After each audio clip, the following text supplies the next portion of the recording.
Good afternoon, everyone. Welcome to Atrium, and thank you for joining us today. First of all, I'd like to acknowledge the traditional owners of the land, the Gugo, Pichigo, and Gadigal people of the Eora Nation, and pay respect to the elders, past, present, and emerging. So we have this exhibition with BRAT today. I've known BRAT for a short time. He's just recently, he's been painting for quite a while, but recently decided that he may pursue his interest as a painter. But BRAT actually, while he was going through uni, he actually did a media communication degree at uni in the same year as my daughter, Melissa. But I've never met him. I've heard a lot about him because he's done really good things. While he was at uni, he started this not-for-profit organization called AIM, and they basically support and mentor Indigenous, youth to find a new life. Because as we all know, more than likely they would tend to have a high chance of going to jail than to go to university. So basically, create a pathway for them to move ahead in life. And so AIM has spread to 56 countries now. In fact, my daughter lives and works in New York. When I was over there, I think Jack put me onto one of the representatives in New York. And so last year, well, I call him Jack because BRAT is his artist name. It's actually Jack Manning Bancroft, and his mother actually contacted me last year because Jack was gonna have an event in Sydney for AIM, and so we actually held an event at our gallery, and it was very successful. And afterwards, we started talking about what Jack wants to pursue in his art. So here we are, and we also have an exhibition at the same time of Jeffrey Samuels, who's one of the founders of Brunelli, and he did a body of work which basically, I think going back to the time when he had an exhibition in China, in Guangzhou, he actually learned some of the Chinese characters, so he incorporated those characters in his work. So there's words meaning heaven and earth and also water. So Jack, maybe for this conversation, I will basically pose a number of questions to BRAT, and so we can understand a little bit more about his background and his vision as an artist. So BRAT, I mean, obviously, growing up with your mother being such a high-profile artist, so have you ever considered being an artist as a potential career? Do you want to use the mic or? Up to you. Yeah, okay. I was super scared of painting, and I think that's, there's a couple of people I'm really close with, and Phil's came a bit later to painting as well, and Mum was, everything that Mum did, it looked like it was perfect, and I think one of the things which we get wrong as grown-ups is we get so scared of doing something wrong or looking silly, and working with paint, it feels like it's so permanent, so we don't even touch the canvas. We think putting paint down is really freaky, and trying to do the work to change the way the world works was it was too much for a human mind to hold, and the only way I could get close to being near holding the intelligence that was needed to work out how to translate how the rest of the world works was to paint. It made me smarter. So it's Emma and I went to Stanford together to a pretty fancy business exec school, and this has done more for me than the top business exec program in the world. And so it's out of necessity and sanity and survival, and then to try and find the intelligence needed to work out the problems of the way the world worked and try and find some solutions. So yeah, I didn't think it was going to be what I was going to do. So is this something that you started when you were at uni or earlier or later? I started painting 8 years ago. Okay. It was in New York with my partner, and we just launched the work that I was doing globally, and I was then well and truly out of my depth and perspective. Like, I kind of understand Australia, but then when you try and answer the question of how do you change a whole world,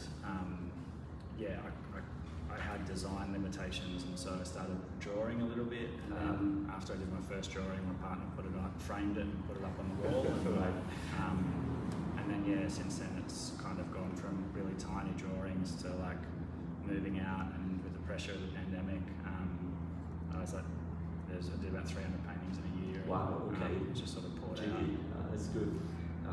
So the Mad Hatter, how does that come about? This concept. When did you decide to have that as a theme, and what does that represent for you? I think they're like, the Alice in Wonderland text is that the pretty well known text, and there's a bit like a small gathering or wherever we are today, like 4 or 5 people sitting around the table.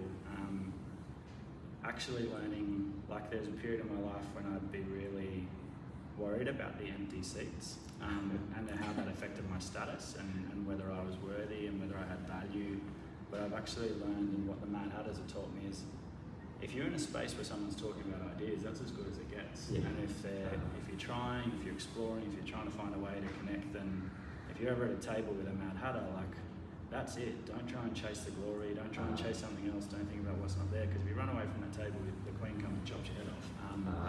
So that's sort of the shape of it. Like, I love Jean-Michel Basquiat, so a bit of his art stuff like inspired me a little bit with playing with a frame. And then I've been sort of like in the last 4 or 5 years with them, like, well, the last 2 years particularly, Arthur and I've been travelling around with the world with our work a lot, and it's become a way for me to take. So I'm Aboriginal from my mum's side, and it's been a way for me to take part of that embassy and tool giving, and so I just go to places and paint a Mad Hatter for someone, or paint it in the business district, like, wall, and do a mural, and then they're all kind of talking to each other. So I feel like I'm planting these little Mad Hatters everywhere to then wake up one day and help make the world better.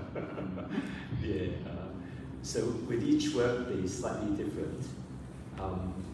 So do you have particular sort of scenario where it inspires you to say, okay, I'm at this place, location, and this is what I want to do, and then you end up with that painting, or how do you sort of get your inspiration from? It's one of the few, like, I'm just trying not to think. Okay. So it's basically blockages of energy, a lot of it pressure, and then I have to get the pressure out. And then, like, the shoe one, I kind of like getting lost. Like, it's really fun to get lost and then get found. So I put the shoe on, I was like, oh fuck, what am I going to do now? Like, and it was really hard to find a way where you could find your way out. So I think part of what the joy is, like, if it looks aesthetically cool or whatever after half a day, what a waste of a canvas and material. So I like to just go wandering and get lost, and then try and get my way out of it. And so that's sort of, most of them there's not really a literal meaning behind it. The bigger ones, like when the referendum was going on, like, so that was probably closer to a literal one, but the rest of them is exploration. So that particular work is sort of 3-dimensional. You sort of basically have your shoe there, and then even your paintbrushes and everything. So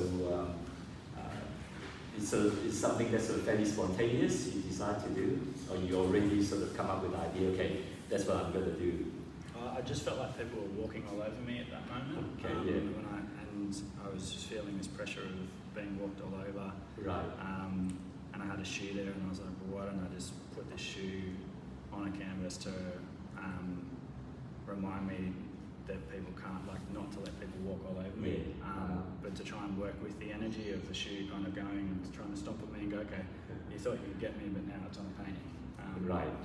Which is where I think a lot of the energy work is going Yeah. Painting, kind of taking that pressure and trying to move it on. Yeah, yeah. So this big painting here, you mentioned that is, as a result of the referendum, and I can see the text in it. It's got I don't know, no, and so on. Yeah. So basically, do you tend to do a lot of work based on sort of politics as well, or is it just basically whatever comes along that you feel engaged in?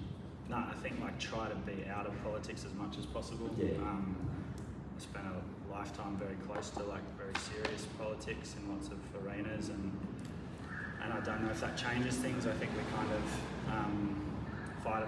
Well, definitely it changes things. Sorry, we fight amongst each other and we move and we reduce a solution and we find common ground, and that sometimes we find something really extraordinary through it. But I want to try and levitate above it. I want to be in full imagination mode and be able to think of things in totality that are the future playgrounds that we can exist in. I want to see full systems. I want to see full universes, and then be able to apply that. And so the painting is for me to try and enter total worldview, the biggest sort of view map that I can go to. So I don't want to get into the news or to the politics. It's just that particular one. I was feeling again the pressure of what was going on, and I needed somewhere to put it so I didn't scream at people. Yeah, right. Yeah, I remember seeing a video of you where the current treasurer, Jim Chalmers, was talking, very positively about what you do. So as much as while you're not involved, in politics, obviously a lot of the politicians do give you a lot of support as well, I believe. Yeah, it'd be good if Jim came and bought a painting, Simon. Yeah, it's a cost of living issue. So, as I was saying before, I think it was while you were at uni, you started AIM. Can you tell us a little bit more about AIM, what you do, and the inspiration behind it? Are you going to do this one, Arthur? Would you like another seat here? You have three seats. No. Okay. Which 2 days ago. It's just trying to address inequity is the main challenge. So I'm trying to look at front on, and for 20 years been doing that work. And the premise of the work is that we're not. I don't believe individually we're fundamentally bad as a species. I think we've built some networks that are very sick. I think there's been some intentional design to hurt a lot of people and exclude a lot of people, and there's definitely been intentional design to exclude all of nature pretty much from the way we think about our economies and what success looks like.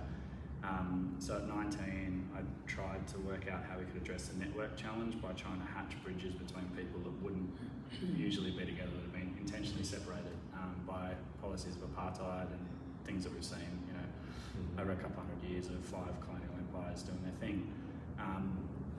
And it turns out one bridge isn't really enough for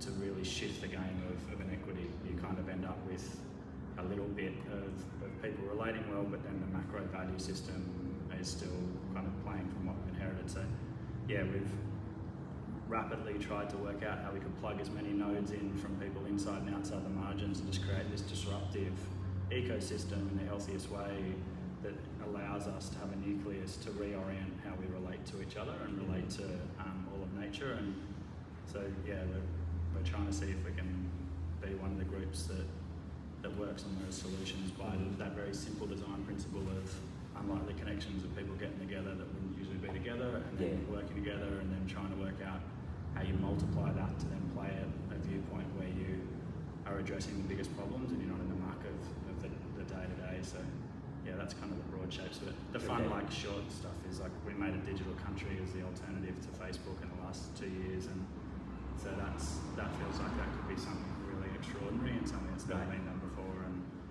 we've got an economy based on hoodies, and so that's kind of fun as well. And then all the IPs are going to go back to nature, and then we're killing the network. So there's a bunch of little things that are big things inside of it. Yeah. So what are you currently working on that basis, with AIM? 100 things all at the same time. Okay. And so it's a bit like the iPhone, the way we've built it now. So you can support people working on systems change projects around the world, and then you get a force multiplier effect by putting someone in Berlin who's trying to solve the challenge of energy for planet Earth, and seeing how we can harness the power of the sun to power all life on Earth in relationship with an Indigenous knowledge holder in Australia who can help him with his design enhancement in relationship with someone in Uganda who's working on how to solve the waste to energy challenge with trash. And if you can multiply these relations, you start to get more potential for like network impact. So that's kind of that's a whole lot of stuff. But it's fun to paint and not have to be thinking about that stuff too much. Right. Okay, that's good. Yeah. So you mentioned that you would have painted about 300 paintings a year. That's quite a big output, considering that you're quite busy doing everything else as well. So this is sort of like more like a bit of relief from stress that you get away from your day-to-day work. Yeah, instead of like drinking 6 beers or do painting.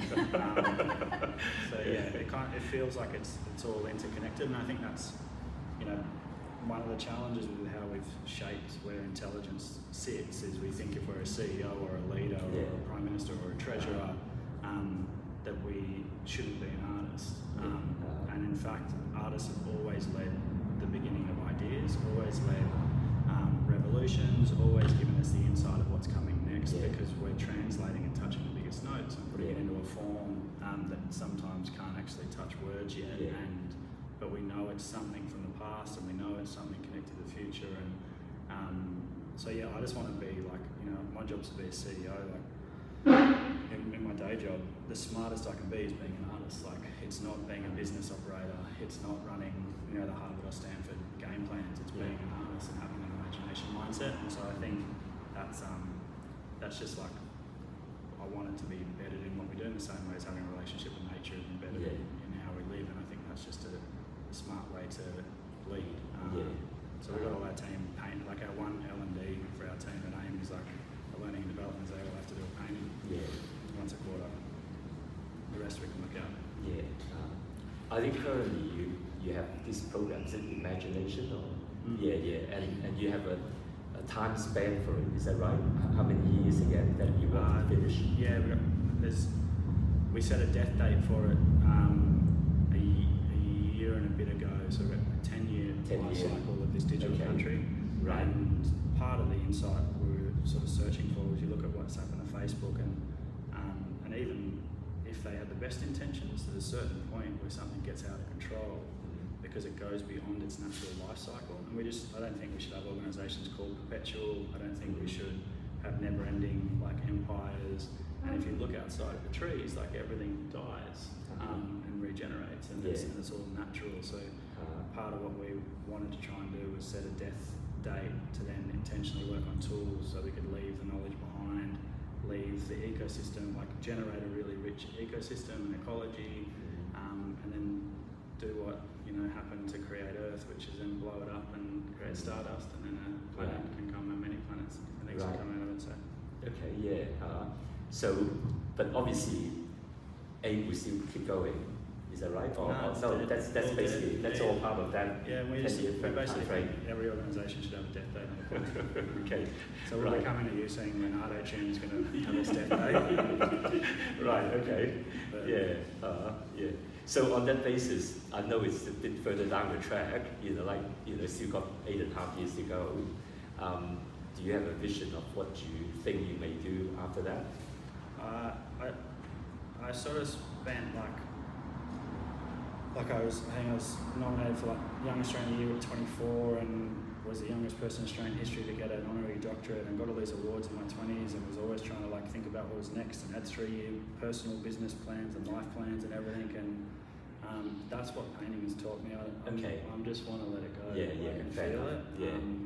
Try and be helpful. And if there's with the art piece, let you work out what the heck we're going to do, and then hopefully I can give you some paintings and some people can take them home. Okay, that's good. So I suppose with your CV, it's very hard to live up to go beyond that. You don't want that to be like something that is a pressure that you striving or anything like that. So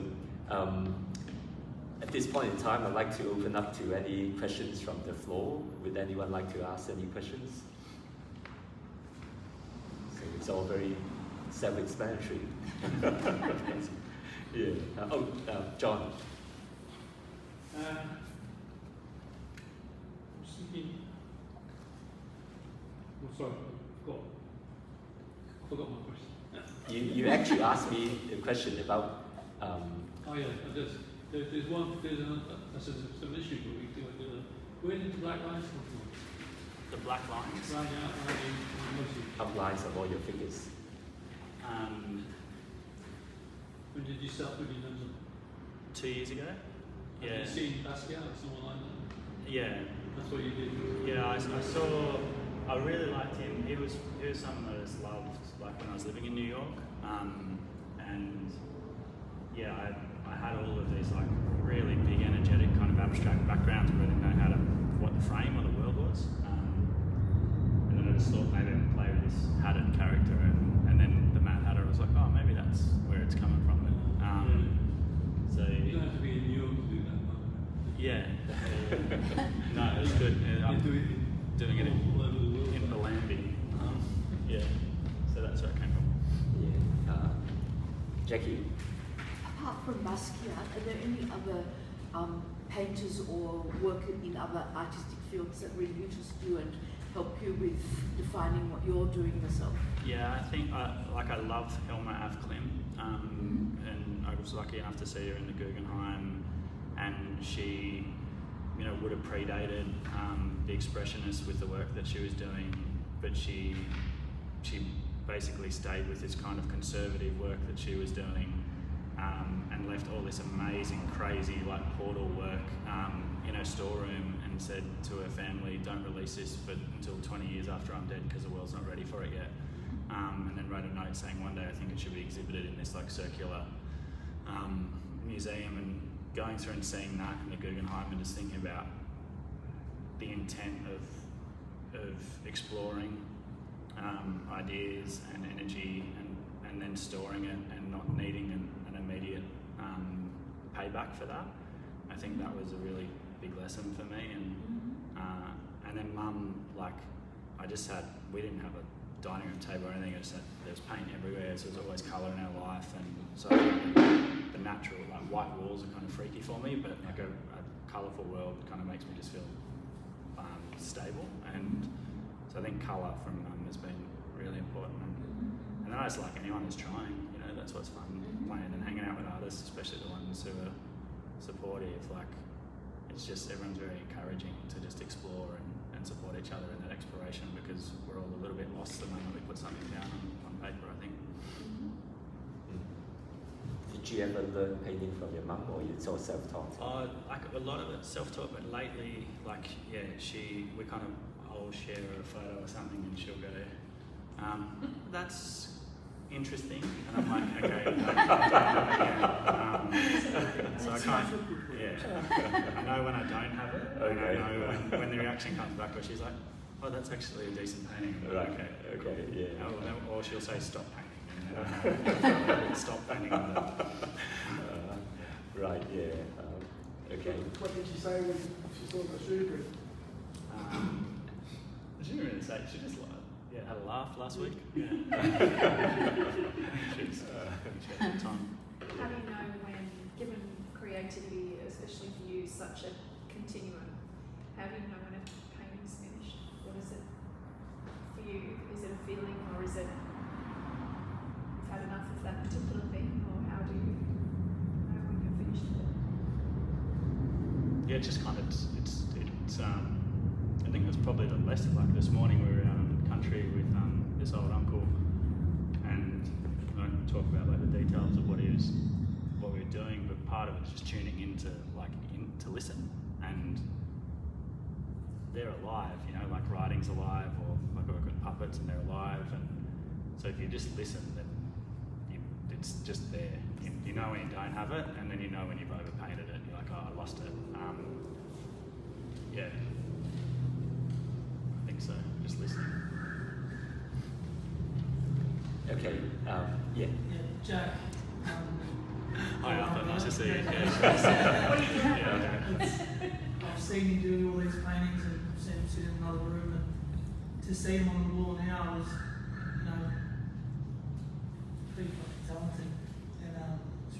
really great to see. I know that when I've looked at them before in the studio, but when I'm looking at them now, you can get lost in each painting, and something else pops out at you and talks to you, and the story can keep going in each different painting. You know, all these Marauders are here around us. Is there another realm that you're working on, you know, to continue? Because, you know, I would love to see more of these, and it's, you know, when you're sitting in a room like this, it's just really magnifies, you know, a good artist, your own storytelling. Yeah, thanks, Arthur. I don't know if about the, like, yeah, I just want to feel it and have fun, and whatever, if it stops today, then it stops, but it's, I think, just kind of explore and see what happens. Yeah. I knew you were going to say that. Yeah, it's great work, you know, like, yeah, so I think this is the start. I mean, if you consider that Rosie Gascoigne or Emily Anwari, they don't get started until the 70s and 80s, so you've got a long way to go. Yeah, so I think this is the start of the journey, so I think it should be an interesting one. So I think put your hand together for Jack. Thank you.